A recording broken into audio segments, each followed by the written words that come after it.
श्रोताओं नमस्कार। डॉक्टर की सलाह कार्यक्रम में आप सभी श्रोताओं का बहुत बहुत स्वागत है। श्रोताओं, स्वास्थ्य हमारे जीवन की सबसे बड़ी पूंजी है। इसे बरकरार रखना बहुत ही आवश्यक होता है। स्वस्थ रहने पर ही हमारा समस्त जीवन अच्छे से हम बिता सकते हैं और स्वस्थ रहने के लिए आवश्यक है कि हमें अपनी दैनिक क्रियाकलापों पर संयम रखना चाहिए। खाने पीने, अपने सोने जागने जैसे महत्वपूर्ण कामों के लिए हमें सजग रहना चाहिए। श्रोताओं, बीमारी से बचने के भी कई तरीके होते हैं और सरकार द्वारा इस हेतु कई प्रयास किए जा रहे हैं। इसके लाभ आम जनों को भी मिलते हैं और श्रोताओं, इसी में से एक महत्वपूर्ण कार्यक्रम है राष्ट्रीय आयुष मिशन, जो भारत सरकार द्वारा संचालित किया जा रहा है। तो श्रोताओं, डॉक्टर की सलाह कार्यक्रम में आज हम राष्ट्रीय आयुष मिशन के बारे में बात करेंगे और बात करने के लिए हमारे साथ स्टूडियो में उपस्थित है डॉक्टर सुनील दास, जो संयुक्त संचालक है आयुष विभाग छत्तीसगढ़ शासन में। तो डॉक्टर सुनील दास जी, कार्यक्रम में आपका बहुत बहुत स्वागत है। जी धन्यवाद, नमस्कार। तो डॉक्टर साहब, कार्यक्रम में सबसे पहले हम आपसे जानना चाहेंगे कि ये राष्ट्रीय आयुष मिशन क्या है और इसका क्या उद्देश्य है। राष्ट्रीय आयुष मिशन भारत सरकार आयुष मंत्रालय द्वारा चलाया जा रहा एक महत्वपूर्ण योजना है, जिसमें भारत की परंपरागत चिकित्सा पद्धति आयुर्वेद, योग, यूनानी, सिद्ध, होम्योपैथी, इसके माध्यम से जो है व्यक्तियों को समग्र स्वास्थ्य कैसे उपलब्ध हो सके, यह कार्य राष्ट्रीय आयुष मिशन के माध्यम से किया जाता है। इसका मुख्य उद्देश्य है ग्रामीण और दूर दराज क्षेत्रों में स्वास्थ्य की सुविधा उपलब्ध कराना, पारंपरिक चिकित्सा पद्धतियों को बढ़ावा देना और आधुनिक चिकित्सा पद्धति के साथ समन्वय कर संपूर्ण स्वास्थ्य जो है मनुष्य मात्र को उपलब्ध कराना, यह इसका उद्देश्य है। इसके कई सारे घटक हैं। इसके अंतर्गत जो है आयुष सेवाओं का विकास करना, आयुष शिक्षा और प्रशिक्षण उपलब्ध कराना, आयुष की दवाओं में गुणवत्ता नियंत्रण और इन सब के प्रचार प्रसार का कार्य इस आयुष मिशन के माध्यम से किया जाता है। जी जी। तो डॉक्टर साहब, जब हम राष्ट्रीय आयुष मिशन की बात करते हैं तो इसके अंतर्गत कौन कौन सी चिकित्सा पद्धति आती हैं? इसके अंतर्गत आयुष की पूरी चिकित्सा पद्धतियां आती हैं। आयुष मतलब आयुर्वेद, वाई फॉर यूनानी, जी, वाई फॉर योग, यू फॉर यूनानी, एस फॉर सिद्धा, एस फॉर सुवारिकबा और होम्योपैथी। ये चिकित्सा पद्धतियां इसके अंतर्गत आती हैं। इन चिकित्सा पद्धतियों के माध्यम से लोगों को संपूर्ण समग्र स्वास्थ्य प्रदान करना यह आयुष मिशन का कार्य है। जी जी।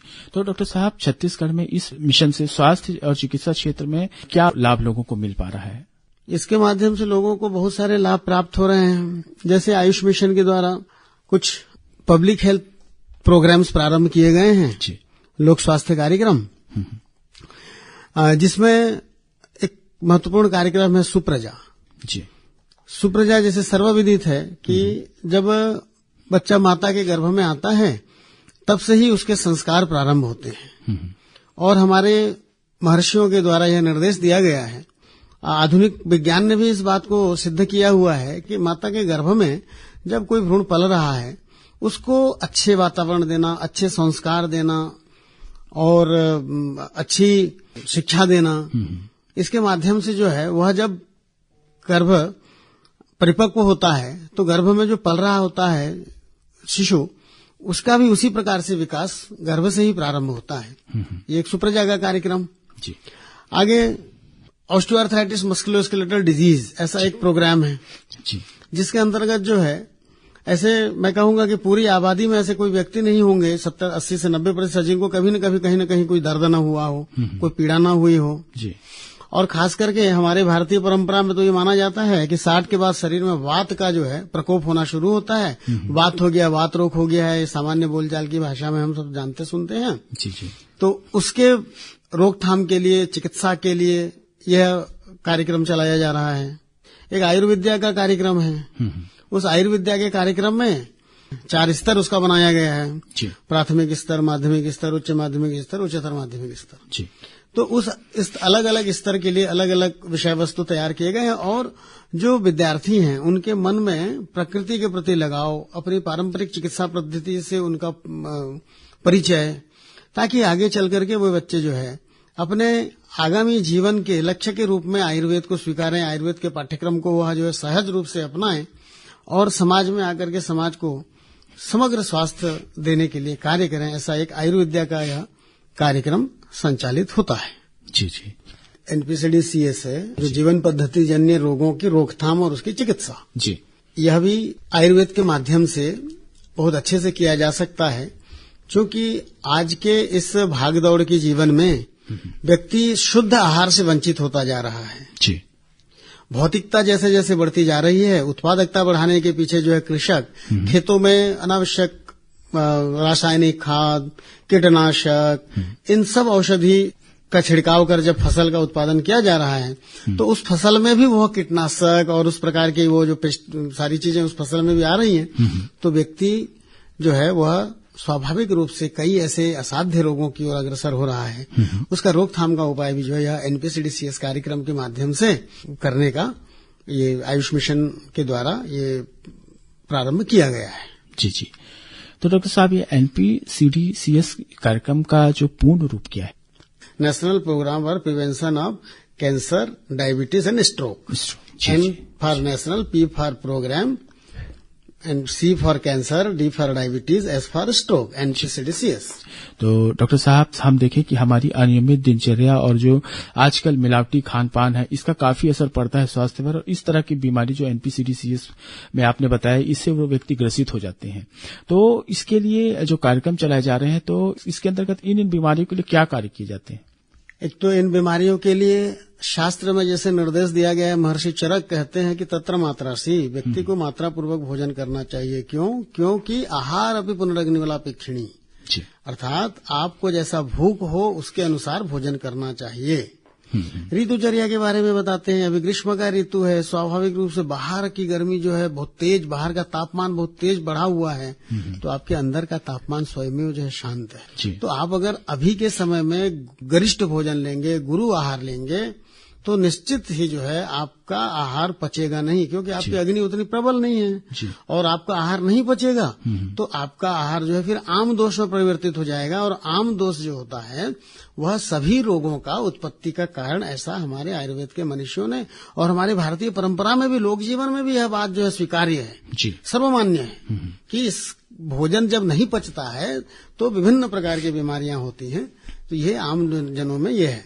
तो एक डायबिटीज है, हाइपरटेंशन है, ये बीमारियां जो है मुख्य रूप से आहार और अविहार, निद्रा सही तरीके से नहीं होना, मन में अनावश्यक तनाव रखना, इन सब कारणों से ये बीमारियां होती हैं। और इसका उपचार, आधुनिक चिकित्सा शास्त्र कहता है कि इसका उपचार है ही नहीं, इसका सिर्फ जो है दवाई खा करके इसको मैनेज किया जा सकता है। किंतु अगर आयुर्वेदीय आहार विहार लेकर के, आयुर्वेद वैद्य के परामर्श को मानकर अगर कोई चलता है, तो निश्चित रूप से जो है इस रोग से वह मुक्त हो सकता है। जी जी जी, बहुत अच्छी बात अभी आपने बताया डॉक्टर साहब। अब हम आपसे जानना चाहेंगे कि जब हम राष्ट्रीय आयुष मिशन की बात करते हैं, तो इसमें स्वास्थ्य और कल्याण केंद्र का क्या महत्व होता है? आयुष्मान आरोग्य मंदिर स्वास्थ्य कल्याण केंद्र जो है, इसका बहुत महत्व है। जी। आयुर्वेद कहता है स्वस्थ से स्वास्थ्य रक्षण आतुर से विकार प्रशमनम च, अर्थात एक व्यक्ति के स्वास्थ्य की हम पूर्ण रक्षा करेंगे, जी, उसके उपरांत अगर वह व्याधिग्रस्त होता है तो उसका उपचार करेंगे। जी जी। तो यह जो स्वास्थ्य एवं आरोग्य केंद्र हैं, जिसे आयुष्मान आरोग्य मंदिर आयुष ऐसा हम कहते हैं, और हमारे प्रदेश में 400 केंद्र संचालित हैं। उन केंद्रों से हम प्रतिदिन योग की शिक्षा देते हैं, उसके बाद आयुर्वेद रस रसायन का प्रयोग कैसे करना है इसकी शिक्षा देते हैं, दिनचर्या, ऋतुचर्या, आहारचर्या, इसकी शिक्षा हमारे वैद्य जो वहां पर पदस्थ हैं वो देते हैं। और ये प्रयास यह है कि एक ग्रामीण जनता जहां पर हमारा औषधालय है वह पूर्ण आरोग्य को प्राप्त हो और वहां पर कोई भी रोगग्रस्त न हो, जी, ऐसा आयुष्मान आरोग्य मंदिर आयुष का जो है यह प्रयास है और यह उसका उद्देश्य भी है। जी जी जी। तो डॉक्टर साहब, जब हम आयुष मिशन की बात करते हैं तो इसमें कितने घटक हो सकते हैं? आयुष मिशन के घटक, जैसे आयुष मिशन क्या है बताए, उस समय ही मैंने बताया। आयुष मिशन में सर्विसेज है प्रमुख रूप से, सेवाएं, जी, शिक्षा, जी, आयुष सर्विसेज को जो है बढ़ावा देना, आयुष की शिक्षा को गुणवत्ता युक्त करना, जी, और इसके और जो भी घटक छूट जाते हैं उसके लिए उसमें जो फ्लेक्सीपुल का भी है उसके अंतर्गत जो है और अन्य घटकों को समाहित करके हम भारत सरकार को प्रेषित करके भारत सरकार से इसके लिए हम सहायता प्राप्त करते हैं। जी जी जी।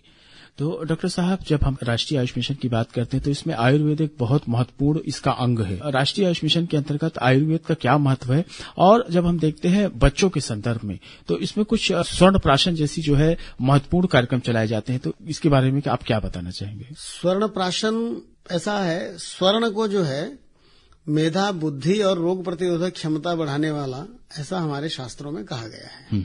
उस स्वर्ण का जब हम प्राशन करवाते हैं या उस स्वर्ण को घृत और मधु के साथ में जब हम पुष्य नक्षत्र के समय एक तत्काल जन्म लिए हुए बच्चे से 14 साल तक के बच्चे को जब उसका उपयोग कराते हैं तो धीरे धीरे उसकी बुद्धि, उसकी कांति, उसकी रोग प्रतिरोधक क्षमता, इसमें सब में पर्याप्त वृद्धि होती है और वह एक स्वस्थ बालक जो होता है, स्वस्थ शिशु जो होता है, वो धीरे धीरे एक स्वस्थ नागरिक के रूप में परिणत होता है और वह उसके जीवन में रोगग्रस्तता जो है नहीं के बराबर होती है जी। और यह स्वर्ण प्राशन का कार्यक्रम जो है प्रत्येक माह के पुष्य नक्षत्र में हमारे आयुर्वेदिक महाविद्यालय रायपुर एवं आयुर्वेदिक महाविद्यालय बिलासपुर में संचालित है और जिसको जनता का जो है बहुत ही ज्यादा उनका विश्वास प्राप्त हो चुका है। हजारों लोग उस दिन जो है स्वर्ण प्राशन के लिए अपने बच्चों के साथ हमारे चिकित्सालयों में उपस्थित होते हैं। जी जी जी जी। तो डॉक्टर साहब, जब हम स्वस्थ रहने की बात करते हैं और आयुष मिशन की बात करते हैं तो योग जो है काफी महत्वपूर्ण होता है और हम हर वर्ष 21 जून को अंतर्राष्ट्रीय योग दिवस मनाते हैं। तो आयुष मिशन के अंतर्गत योग का क्या महत्व है? जैसे कि आयुष मिशन के अंतर्गत हम सभी भारतीय पद्धतियों को शामिल करते हुए एक समग्र स्वास्थ्य की बात करते हैं और इसमें योग तो है ही है, बहुत महत्वपूर्ण अंग घटक है उसका योग जो है। और प्रत्येक आयुष्मान आरोग्य मंदिर जो हमारे यहाँ 400 संचालित हैं हमारे छत्तीसगढ़ में जी, उन 400 आयुष्मान आरोग्य मंदिर में हमने योग प्रशिक्षक रखा हुआ है और एक योग प्रशिक्षक, प्रत्येक योग प्रशिक्षक को हमने 32 घंटे के योग के सत्र लेने के लिए उनके लिए वह समय सारणी तय करके उन्हें दिया हुआ है। साथ ही योग वेलनेस सेंटर भी हमारे इस प्रदेश के अंदर में संचालित हैं।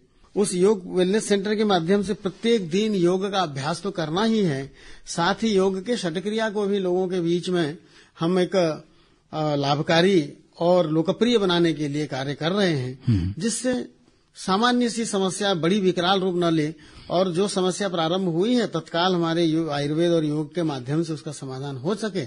इसलिए योग बहुत बड़ा, इसमें उसकी योग की बहुत बड़ी भूमिका है। तो डॉक्टर साहब, जब हम रोगों की बात करते हैं तो आयुर्वेद जो है इससे बचने के लिए काफी महत्वपूर्ण एक पद्धति मानी जाती है। तो कुछ रोग ऐसे होते हैं जो असाध्य होते हैं, जिनका इलाज किया गया है लेकिन जो है व्यक्ति काफी अंत समय में और गंभीर समय में डॉक्टर के पास पहुंचा है, उस समय रोगी के बचने की या जीवित रहने की संभावना बहुत कम हो जाती है। तो उसके लिए आयुर्वेद में एक पैलिएटिव केयर का जो विकल्प दिया जाता है, तो इसका क्या महत्व होता है? पैलिएटिव केयर देखिए, प्रशामक उपचार, ऐसे रोगी जो बिस्तर में बंध गए हैं, घर में बंध गए हैं और न उनकी रोग ठीक होने की संभावना है और न तत्काल उनके कहना चाहिए कि मृत्यु की संभावना है, तो उनके जीवन स्तर को ऊंचा उठाने के लिए, उनके मनोबल को बनाए रखने के लिए, उन्हें मानसिक शांति के लिए यह जो प्रशामक उपचार जिसे पैलिएटिव केयर कह रहे हैं, इसकी भी प्रावधान हमारे आयुष मिशन के अंतर्गत किया गया है जी। इसके तहत हमारे चिकित्सक जो है अभी हमारे रायपुर और बिलासपुर आयुर्वेद महाविद्यालय जो हैं इसके नोडल हैं और उनके माध्यम से यह कार्यक्रम जमीनी स्तर पर चल रहा है जी, जिसमें हमारे चिकित्सक ऐसे रोगियों का चिन्हांकन करते हैं जो कि बिस्तर पर बंध गए हैं और घर में बंध गए हैं और ऐसे असाध्य रोगों से ग्रसित हो गए हैं जिसका रोग तो ठीक होना ही नहीं है।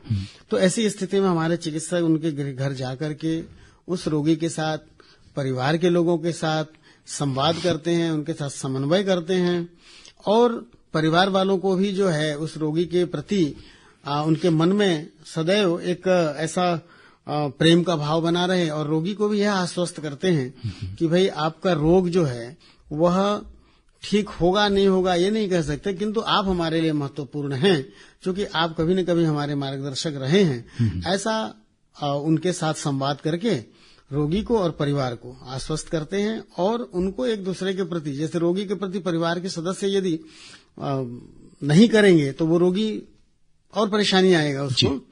तो दोनों के बीच भी सामंजस्य, हमारे चिकित्सक उनके परिवार के साथ, रोगी के साथ सामंजस्य रख करके इस कार्यक्रम को अच्छे से चला रहे हैं, ताकि जिस व्यक्ति ने जन्म लिया है उसे एक सुखपूर्वक मृत्यु मिले और वह शांत होकर के इस दुनिया से जाए, ऐसा इसका उद्देश्य है। जी, ये बहुत अच्छी जानकारी है डॉक्टर सुनीदास जी। तो हम अब आपसे जानना चाहेंगे कि आयुर्वेद के हिसाब से हम रोगों से ग्रसित ना हो, इसके लिए क्या करना चाहिए? रोगों से ग्रसित न हो इसके लिए ही आयुर्वेद है। जी। तो आपके इस कार्यक्रम के माध्यम से मैं हर व्यक्ति से यह प्रार्थना करता हूं कि वो हमारे स्वास्थ्य केंद्र में जाएं, आयुष औषधालय में, और हमारे चिकित्सक से परामर्श लें, स्वस्थ रहने का परामर्श लें। रोगों का उपचार तो हम करते ही हैं, किंतु हमारा आयुर्वेद स्वस्थ से स्वास्थ्य रक्षणम बोला हुआ है, तो हम आजीवन स्वस्थ कैसे रहें, उसके लिए महर्षि चरक हैं, महर्षि सुश्रुत हैं, महर्षि वाग्भट्ट हैं, ये बृहत्त्रयी जो महर्षि हैं, इन्होंने कई सारे हमें निर्देश दिए हुए हैं। एक निर्देश तो जैसे मैंने बताया आहार को लेकर ही, क्योंकि यह आहार ही हमारे शरीर के लिए औषधि है, यह आहार ही हमारे शरीर के लिए विष है। तो इस आहार का हम किस प्रकार भक्षण करें, कौन सी ऋतु में कैसा आहार खाएं। जैसे अभी ग्रीष्म ऋतु चल रहा है, इस ग्रीष्म ऋतु में यदि हम बहुत भारी भोजन करेंगे जो पचने में बहुत विलंब हो, तो उससे निश्चित रूप से हमें व्याधि होगा ही होगा। जैसे ये सर्वविदित है कि ग्रीष्म ऋतु जाता है, प्रावृत ऋतु जब आता है, हल्की सी बारिश होती है, तो आप देखिएगा कि लोग जो है बहुत से बीमार पड़ते हैं। तो क्या वह बीमार पड़ने की घटना एक दिन में होती है? नहीं। वह बीमार पड़ने की घटना जो है उसके पूर्व के 2-3 माह से प्रारंभ होती है, जब व्यक्ति अपने मुख के स्वाद के लिए अपनी जिह्वा लोलुपता के कारण से जो उसे नहीं खाना चाहिए या उसके मात्रा से ज्यादा मात्रा पूर्वक खाना चाहिए, मात्रा का उल्लंघन कर जाता है। अब ग्रीष्म ऋतु है, ग्रीष्म ऋतु में आप मद्यपान करेंगे, ग्रीष्म ऋतु में मद्यपान तो निषेध ही है। ग्रीष्म ऋतु के समय में बहुत कहना चाहिए कि कड़ा व्यायाम, यह भी निषेध है। और ग्रीष्म ऋतु के समय में हल्का तरल भोजन लेना, और कहीं पर भी हम ग्रीष्म में अपने कार्य के कारण से कहीं पर भी हम जब प्रस्थान करते हैं, कहीं जाते हैं, सिर पर गमछा होना चाहिए और गर्मी से बचाव के सभी उपाय करके हमें जाना चाहिए। पर्याप्त जो है पानी पीते रहना चाहिए। शरीर में पसीना बहुत होता है तो उससे नमक की कमी न हो, यह ध्यान में रखते हुए इसका भी उपयोग करना चाहिए। प्रातः काल जो है आयुर्वेद ने ब्रह्म मुहूर्त को बहुत ही उपयोगी माना है। सूर्योदय के 1 से 1.5 घंटा पूर्व जागरण, और साथ ही जागरण करने के उपरांत जो है आप एक अच्छे शौच के उपरांत आप अपने शरीर के लिए कुछ समय दें। योग है, प्राणायाम है, व्यायाम है, सूर्य नमस्कार है, इस सबको अपने अपने शरीर के हिसाब से, अपने अपने सुविधाजनक हिसाब से यह सभी प्रकार का कार्य व्यायाम इन्हें करना चाहिए। व्यायाम से जो है शरीर का दृढ़ीकरण कहा गया है आयुर्वेद के अंदर में। व्यायाम से जो है आपके रूप और आपके कांति में निखार आती है, ये कहा गया है। और व्यायाम जो होता है वो अग्निवर्धक होता है, अर्थात हमारी अग्नि प्रदीप्त होती है, और उसके बाद जब हम आहार करते हैं तो वह समग्र रूप से पचता है, और समग्र रूप से पचा हुआ आहार जो है रस, रक्त, मांस, मेद, अस्थि, मज्जा, शुक्र, उत्तरोत्तर धातुओं का पोषण करता है, जिससे हमारे शरीर में न रक्त की कमी होती है, न हमारे शरीर का अस्थि क्षय होता है, न हमारे शरीर का मांस क्षय होता है, और हम एक बलिष्ठ और सुंदर, रूपवान और एक शक्तिशाली और एक अच्छे व्यक्ति के रूप में, एक स्वस्थ व्यक्ति के रूप में इस जीवन का आनंद ले सकते हैं। जी डॉक्टर साहब। तो डॉक्टर साहब, कार्यक्रम में आज आपने राष्ट्रीय आयुष मिशन और आयुर्वेद से हम कैसे स्वस्थ रह सकते हैं इसके बारे में जो जानकारी दी वो बेहद ही खास और महत्वपूर्ण थी, और हम चाहते हैं कि हमारे श्रोता डॉक्टर साहब की कही गई बातों का पूरा ध्यान रखें और बीमार ना हो, इसके लिए कार्यक्रम में आज जैसा बताया गया है इस प्रकार की खान पान और इस प्रकार की दिनचर्या को अपनाने की कोशिश करें। और डॉक्टर साहब, कार्यक्रम में आप आए और हमारे श्रोताओं को जो जानकारी दी इसके लिए बहुत बहुत धन्यवाद। धन्यवाद, नमस्कार। डॉक्टर की सलाह कार्यक्रम से आज हमें यही अनुमति दीजिए। नमस्कार।